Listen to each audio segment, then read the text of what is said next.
In today's video, we will be looking at a tool that I've been looking for passively for a very long time, mostly for doing hydraulic work. We'll get into that in a second. That would be this here Crescent Automotive wrench, which is kind of why I couldn't find it, because it's called an automotive wrench. Do a Google search for automotive. Well, if you do Crescent Automotive wrench, this will pop up. But if you just do automotive wrench, you're not going to find entirely too much on that. Me personally, I would call this a monkey wrench. Anything with that little slider on the side, kind of a generic name for it. This and pipe wrenches would fall into that category. And I believe in the UK, a Crescent wrench is kind of a generic branded name for any adjustable wrench. I could be wrong about that. I've heard that used in the States here myself, and kind of like how some people call any type of slip lock joint pliers channel locks. But yeah, so apparently, according to history, old Henry Ford, he wanted to throw in a wrench for, back in the day, they used to give you toolkits to work on your vehicle. And the old Model T, Henry Ford wanted to have an adjustable wrench so people could work on their stuff. So he went to Crescent and say, hey, I need a wrench that could be multiple wrenches. Can you make me one? And this is what they came up with. Now, for me personally, like I said, I'm going to be using this on hydraulics. And when you're dealing with hydraulic hoses, especially they're in a manifold, you got, a whole spaghetti worth of noodles sticking out of that manifold. It comes down to angles, and the more angles you have as far as wrenches go, sometimes the easier your life will be. I actually bought two of them, the 9-inch and the 11-inch. I wasn't sure which one I needed, so I just bought two of them. And yeah, so I mean, like I said, it just kind of gives me another option for getting onto a fitting in a tight space, because this particular one comes out 90 degrees to the handle, whereas to your standard like combination wrench is 15 degree offset, and pretty much the same thing you're talking about with any regular old adjustable wrench. So phone just beeped, and yeah, so we got these two, and I actually got a little bonus hydraulic tool we'll take a quick look at the end of the video. And yeah, so without further ado, let's flip the camera down and take a look at these guys and compare them to other wrenches as far as the angles and the widths and all that stuff goes. Well, this is them in the package here. The 9-inch sitting here, 9-inch 229 millimeter. C79H is the item number, and then we got the 11-inch 279 millimeters. C711H would be the item number for that particular one.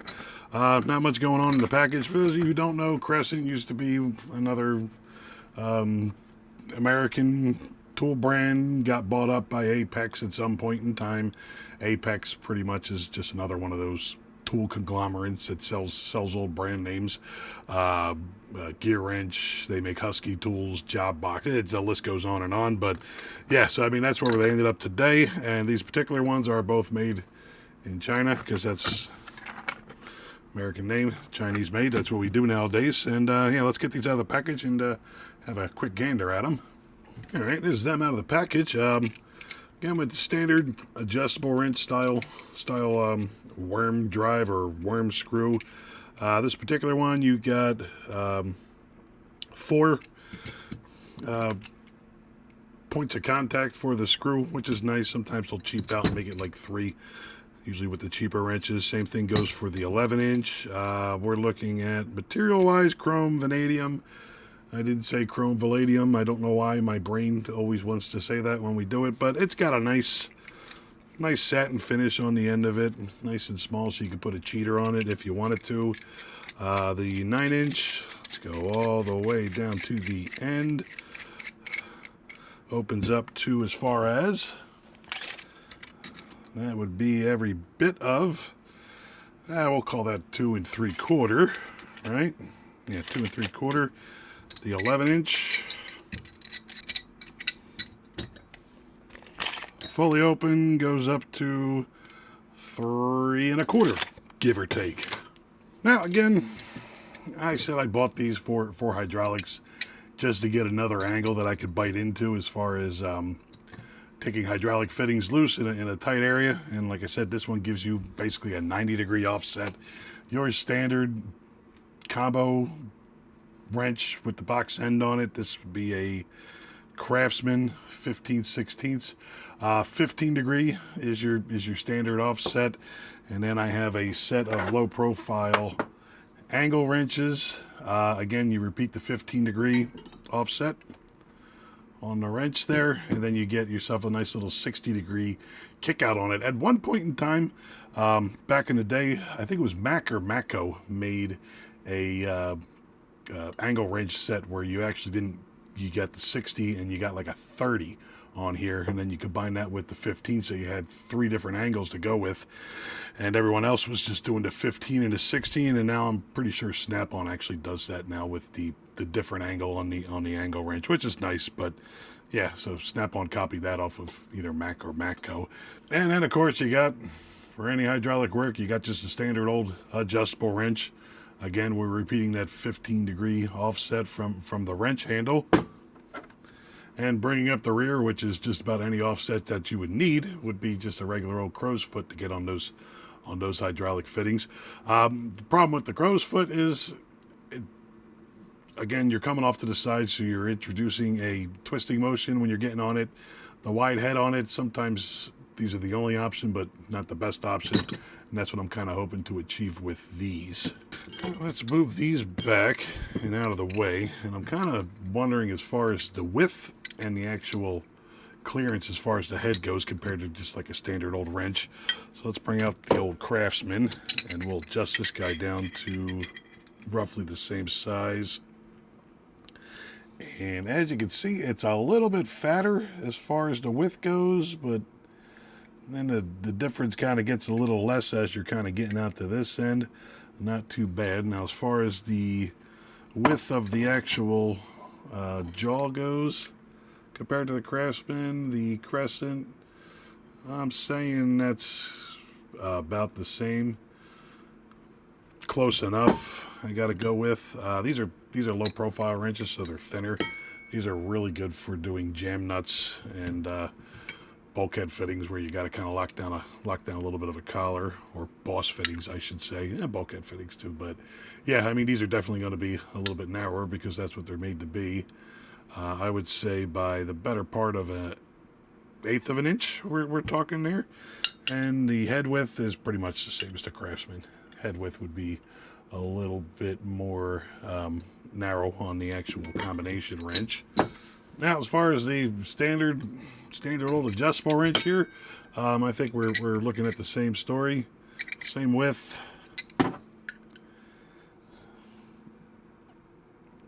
Actually, the cutback is a little bit more, I'm thinking, on the on this guy, as far as the angle of the thing goes. And if I'm being 100% honest, if I get desperate, I will have no problem with lopping a little bit of this end of this piece off to give me a little bit of clearance. Whatever you got to do to get the job done.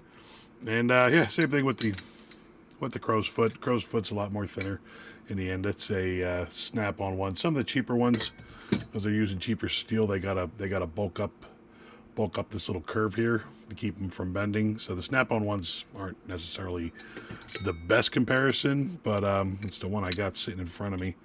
And yeah, I mean, definitely got a lot more clearance as far as the ends go with the crow's foot. So that is about it for those guys right there. Yeah, get those guys out of the way. Yeah, like I said, in the hand, they got a nice feel to them. The mechanism's a little bit sloppy, but I mean, this isn't a daily driver type tool. This is crap, I can't get to that fitting. Let me try this thing I got sitting in my toolbox for the past 3 months that I haven't used. Anything to get through the day and get the day done. Fit and finish on the tool, it's about what you would expect from a mid-grade Chinese tool. Nothing too fancy. It looks like it's forged. Yeah, you kind of see forging marks in it. Got the little dimples in it. It's not bad. I mean, for what it is. I mean, I think between the two of them, I'm not sure what I paid for each of them, but they're $20-$30 range. Looking at them, I probably would be better suited just to getting the 9-inch by itself. I'm not 100% sure I need that, but I mean, again, this thing opened up to over 2 inches. I mean, that's a pretty wide mouth as far as that size of a wrench. You're not going to get that just about anywhere, especially with the clearances when you're getting into the bigger stuff. So yeah, not too bad. Like I said, I'm sure I'll use them, and they'll get my butt out of fire. But let's take a look at that little bonus tool that I promised you guys. And that would be these guys right here, Orion Motor Tech, OMT. Pretty much just a gland wrench set. So for those of you who don't know, the gland on a hydraulic cylinder is basically the cap that goes on the end, and the silver rod comes out the end of it. And yeah, I just basically needed to update my kit. I had this one here and this one here, which have always done me well over the years, and I lost this one, left it on a forklift somewheres, and someone did the old finders keepers on me, which tends to happen a lot in my world. But at least now I got a nice case so I can look and say, hey, I never got that wrench back, let me go find it. But yeah, so I mean, for me, if I'm doing a gland that has an external collar on it, I always break it loose with a pipe wrench. You could try these to start off, but you end up going back to the pipe wrench. And what I use these for is just when I have it loose, you know, it's easier to put this short hook spanner on the end of the gland. I'll drop a picture in of what the actual how these actually look like when they're being used on the end of a cylinder.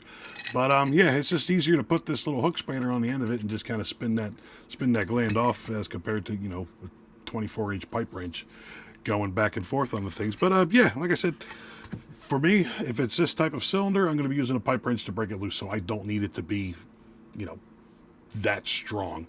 I mean, I'm sure you could put a little bit onto these things, but you got to be careful. And I'm actually kind of wondering what kind of screw mechanism they have holding that hook in there.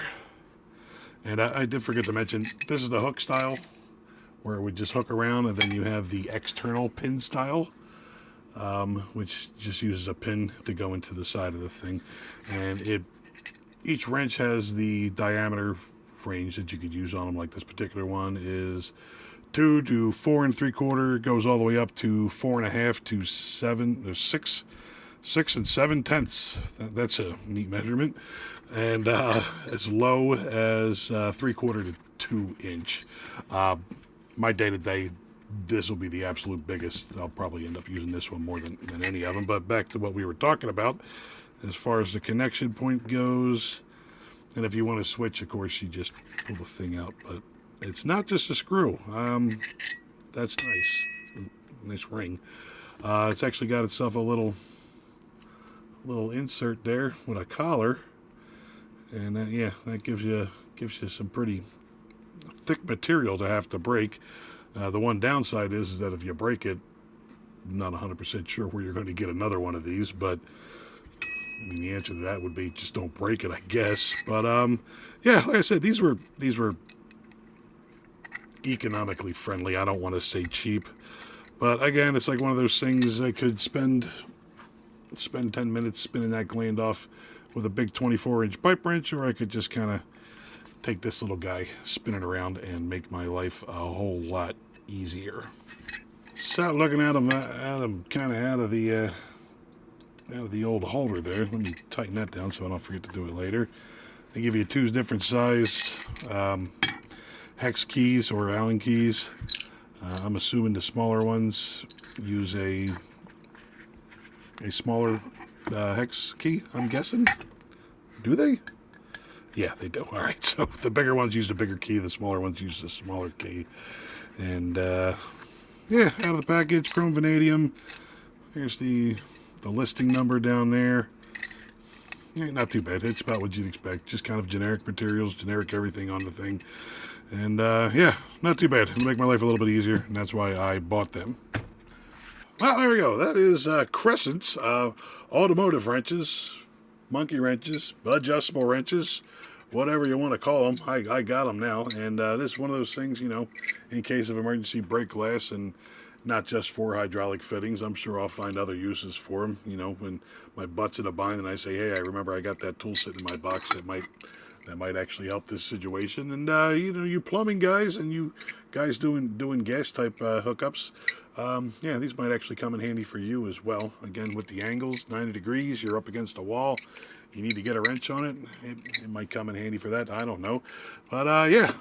And again, they seem decent enough, especially for the price. And then we got this here little OMT gland nut kit. Never had a complete set of these. You got the, like I said, the pin size, pin style up here, and the hook style down here. It'll be nice sitting in the box and kind of make my life a little bit easier. And that's what buying tools is all about, making your life a little bit easier. I'm guessing. But yeah, so I'll link all this stuff down in the description if you are interested. Questions, comments, concerns, leave them down in the old comments section. I'll do my best to get back to you. I'd like to thank you for watching. There you go.